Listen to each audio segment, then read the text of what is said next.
మహబూబాబాద్ జిల్లాను మంచి దుప్పటి కప్పేసింది. దట్టమైన పొగమంచుతో బయటకు వెళ్లలేని పరిస్థితి నెలకొంది. ఎదురుగా వచ్చే వాహనాలు కూడా కనిపించే పరిస్థితి లేదు.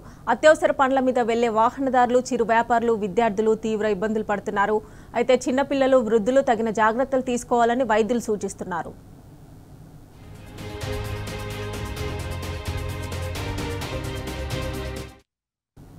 ఇదే అంశానికి సంబంధించి మరిన్ని డీటెయిల్స్ మా ప్రతినిధి రవికాంత్ అందిస్తారు. రవికాంత్, చెప్పండి. మహబూబాబాద్ జిల్లాలో చలి తీవ్రత పెరిగింది, అలాగే మంచు కూడా పడుతున్న పరిస్థితి కదా, డీటెయిల్స్ ఏంటి?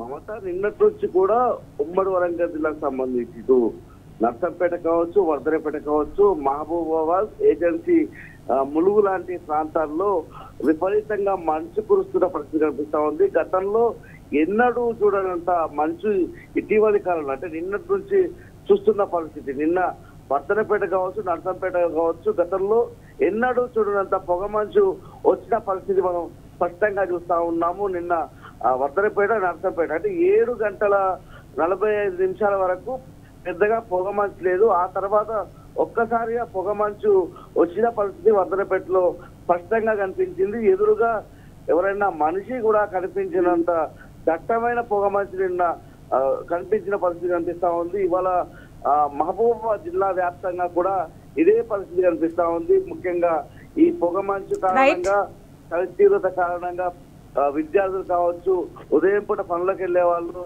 తీవ్రమైనటువంటి ఇబ్బందులు ఎదుర్కొంటున్నారు. Right Ravikanth, thanks for updates.